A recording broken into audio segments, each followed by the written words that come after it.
వి gold trusted gold buyers మీరు తాకట్టు పెట్టిన బంగారాన్ని విడిపించి ఈ రోజు ఉన్న మార్కెట్ ధరకు కొనబడను 7771077720. నమస్తే, welcome to healthy conversations with IT media.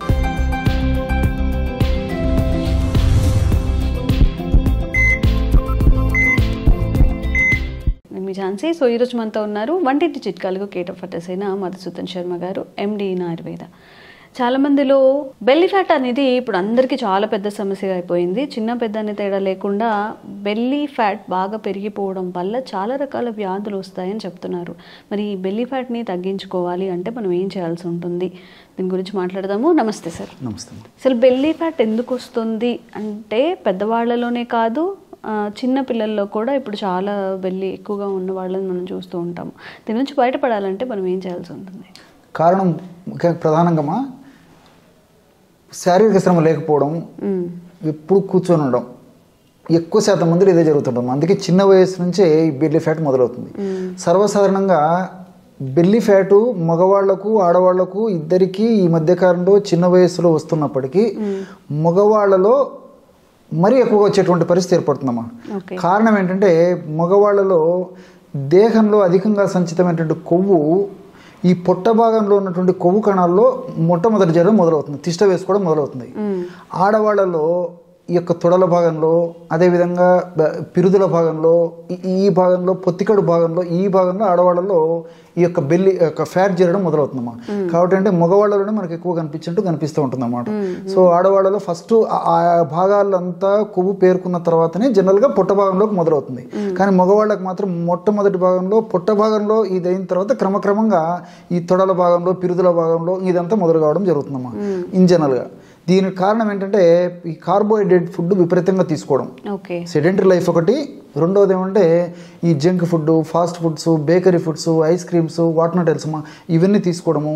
వీటికి తోడు మరి ఈ యొక్క రైస్ అమ్మా, రైసు అంటే తెల్ల బియ్యం, తెల్ల మల్లెపూలు అంటే తెల్ల బియ్యంతో చేసినటువంటి ఈ యొక్క తెల్లటి అన్నం తినడము, అదేవిధంగా ఈ రైస్తో చేసినటువంటి పిండి పదార్థాలు విపరీతంగా సేవించడం, ఇవన్నీ కూడా మా గోధుమలు ఎక్కువ తీసుకోవడము, కార్బోహైడ్రేట్ మైదా ఎక్కువ తీసుకోవడము, ఇవన్నీ కూడా మరి దీని దేహంలో ఈ పిండి పదార్థాలు ఎక్కువ తీసుకోవడం వల్లనే ఇవన్నీ కూడా శరీరం కావాల్సినంత వినియోగించుకొని మిగతా అంతా కొవ్వు రూపంలో మార్చుకొని నిల్వ ఉంచుకుంటుందమ్మా. సో దీనివల్లనే మొట్టమొదట ఈ యొక్క బెల్లీ ఫ్యాట్ మొదలవుతుంది. దీన్ని టమ్మీ ఫ్యాట్ అని చెప్పేసి కూడా అంటుంటారు అన్నమాట. సో ప్రథమ దశలో ఎక్కువ శాతం మందిలో ఎలాంటి లక్షణాలు, ఎలాంటి ఇబ్బందులు ఉండవు. కానీ ఇది క్రమక్రమంగా దీని యొక్క ప్రభావం పెరిగే కొద్దీ లక్షణాలు మొదలవుతాయి, మా ఆడవాళ్ళకి కానీ మగవాళ్ళకి కానీ. సో ఇది బేస్, పునాది.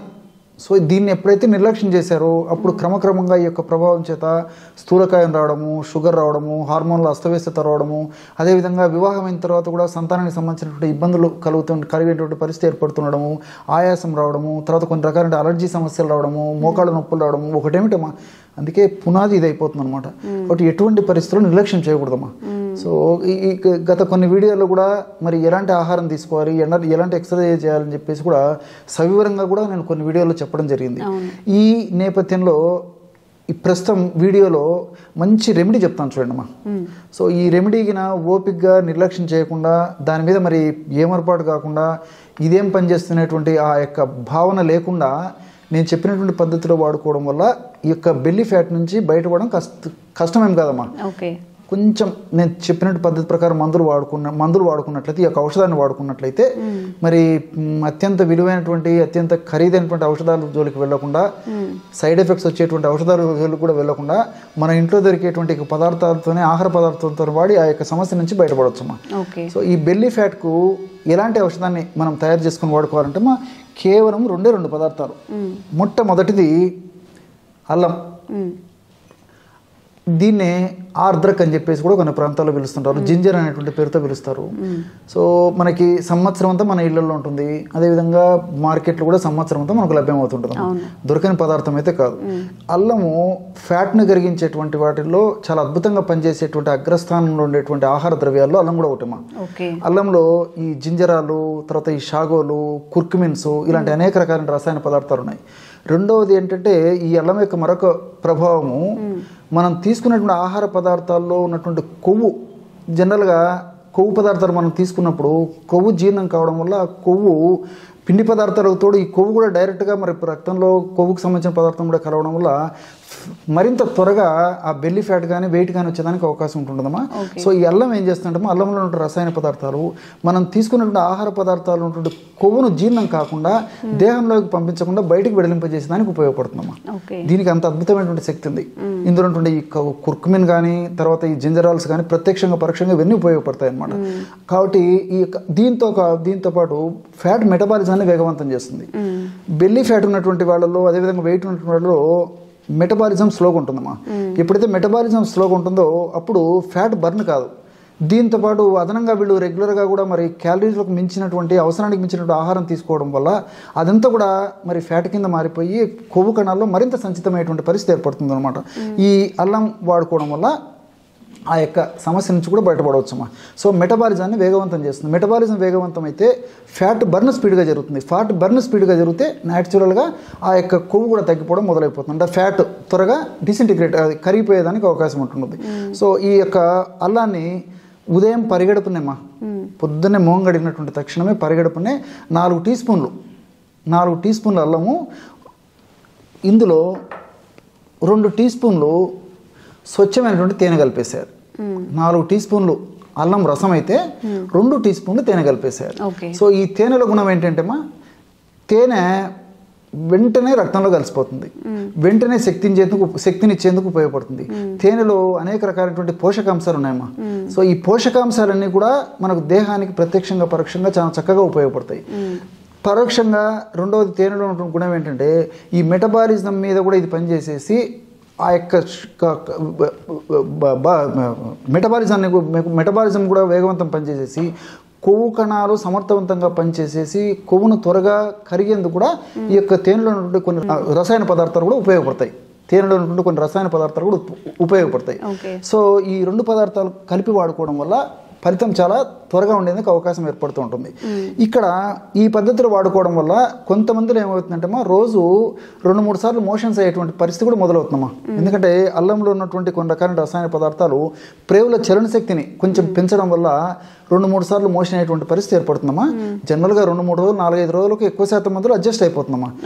అలా కాకుండా కొంతమందిలో ఒకవేళ రెగ్యులర్గా 3-4 సార్లు విరేచనాలు అయ్యేటువంటి పరిస్థితి అయిపోతే వాళ్ళ శరీర తత్వాన్ని బట్టి, వాళ్ళ దేహ తత్వాన్ని బట్టి, వాళ్ళ ఆరోగ్య పరిస్థితిని బట్టి 2 స్పూన్స్ కానీ 3 టీ స్పూన్స్ కానీ అల్లం రసం వాడుకుంటే సరిపోతుంది. కాబట్టి వాళ్ళ యొక్క పరిస్థితిని బట్టి వాడుకోవాలి. ఇన్ జనరల్గా 4 టీ స్పూన్లు వాడినా ఎక్కువ శాతం మందిలో అయితే ప్రాబ్లం ఉండదు. కొంతమందిలో అలాంటి ప్రాబ్లం ఉన్నప్పుడు మాత్రం డోస్ తగ్గించుకుంటే సరిపోతుందమ్మా. ఇంకోటి ఏంటంటే ఈ అల్లంలో ఉన్నటువంటి మరొక సుగుణము, ఇందులో ఉన్నటువంటి రసాయన పదార్థాలు ప్రేవుల్లో మంచి బ్యాక్టీరియాని బాగా డెవలప్ చేసేస్తాయమ్మా. ఈ మధ్య వినే ఉంటారమ్మా, ప్రపంచవ్యాప్తంగా కూడా ఈ గట్ బ్యాక్టీరియా మీద కూడా విపరీతమైన ఫోకస్ ఏర్పడింది అనమాట. సో మన దేహంలో గట్ బ్యాక్టీరియా ఎంత ఎక్కువ శాతంలో ఉంటే అంత దేహానికి చాలా మంచిది. దీంతోపాటు మరి గట్ బ్యాక్టీరియా బాగుండడం వల్ల ఒబెసిటీ రాకుండా ఉంటుంది. అదేవిధంగా ఫ్యాట్ కణాల్లో సంచితం కాకుండా ఉంటుంది, షుగర్ రాకుండా ఉంటుంది, మెదడుకు సంబంధించినటువంటి జబ్బులు రాకుండా ఉంటాయి, హార్మోన్ల అస్తవ్యస్తత రాకుండా ఉంటుంది. ఒకటేమిటమ్మా, మొత్తం అనేక రకాలైన జబ్బులకు కూడా ఆలవాలము ప్రేవుల్లో చెడ్డ బ్యాక్టీరియా ఉండడం. సో చెడ్డ బ్యాక్టీరియాను హరింపజేసేసి మంచి బ్యాక్టీరియాను బాగా వృద్ధి చేసేందుకు అల్లంలో ఉన్నటువంటి వివిధ రకాల రసాయన పదార్థాలు వివిధ రకాల రసాయన పదార్థాలు ఉపయోగపడతాయి. కాబట్టి మల్టిపుల్గా ఇది ఉపయోగపడుతుందమ్మా. కాబట్టి రెగ్యులర్గా ఈ యొక్క పద్ధతిలో ఈ యొక్క ఔషధాన్ని వాడుకోవడం వల్ల మరి నేను చెప్పినట్లు దీని మీద నిర్లక్ష్యం కాకుండా, చులకన భావం కాకుండా ఓపిక వాడుకోవాలమ్మా. ఏంటంటే అల్లం ఏం పనిచేస్తుందని అనుకుంటుంటారు కానీ మరి విద్యావంతులు, చదువుకున్న వాళ్ళు, మేధావంతులు గూగుల్ సెర్చ్లు చూస్తే అసలు అల్లం ఎలా పనిచేస్తుంది, తేనె ఏ పద్ధతిలో పనిచేస్తుంది అని చెప్పేసి కొంత అవగాహన వస్తుంది. కాబట్టి అలాంటి వాళ్ళు ఎవరైనా ఉంటే ఫర్దర్గా అలాంటివి ఏదైనా చూసుకున్నా వాళ్ళకు స్టిల్ మోర్ కాన్ఫిడెన్స్ వచ్చేస్తుందమ్మా. ఓకే సార్, మరి బెల్లీ ఫ్యాట్ ఉన్నప్పుడు ఇలా కాకుండా ఏదైనా ఎక్సర్సైజ్ రూపంలో కూడా వాళ్ళు చేస్తుంటే ఇంకొంచెం బెనిఫిషియల్ అవుతారు కదా, అలాంటి ఎక్సర్సైజెస్ ఏమున్నాయి? చాలా మంచి ప్రశ్న అడిగారమ్మా. చాలా మంది నన్ను కూడా అడుగుతుంటారమ్మా నిత్య జీవితంలో, సార్ ఇలాంటివి ఏమైనా ఉంటే చెప్పండి అని చెప్పేసి. జస్ట్ ఇంట్లో నుండి చేసుకోవచ్చమ్మా. ఓకే, ఇప్పుడు నేను చెప్పేటువంటి ఏవైతే ఆసనాలు ఉన్నాయో వీలైతే గురువు అందుబాటులో ఉంటే గురువు సమక్షంలో కొన్నాళ్ళు నేర్చుకొని వాళ్ళు ఇంట్లో చేసుకోవచ్చు. లేకపోతే గూగులే గురువు అని చెప్పేసి అందరూ చూసేస్తే గిన ఆసనాలు ఎట్లా వేయాలి, ఏ టైంలో వేయాలి, ఎంతసేపు వేయాలి, ఎవరు వేయకూడదు, ఎవరు వేయచ్చు, మొత్తం డీటెయిల్స్ అన్ని తెలుస్తాయమ్మా. నేను చెప్పబోయేటువంటి ఆసనాలు వేయడం వల్ల ఫలితాలు మరింత శీఘ్రంగా సమర్థవంతంగా ఉండేటువంటి పరిస్థితి ఏర్పడుతుందమ్మా. కేవలము రోజు ఒక 10-15 నిమిషాలు టైం స్పెండ్ చేయగలిగితే చాలమ్మా, ఎక్కువ టైం కూడా అవసరం లేదు. ఇందులో భుజంగాసనం చాలా బాగా పనిచేస్తుందమ్మా. భుజంగం అంటే పాము నాగుపాము పడగబోయేటప్పుడు ఎలా ఉంటుందో మన దేహ ఆకృతి అలాగ ఉంచేసేసి మనం ఆ యొక్క ఇది చేయాలమ్మా. సో భుజంగాసనం అలాంటి ఆసనాన్ని వేయాలన్నమాట.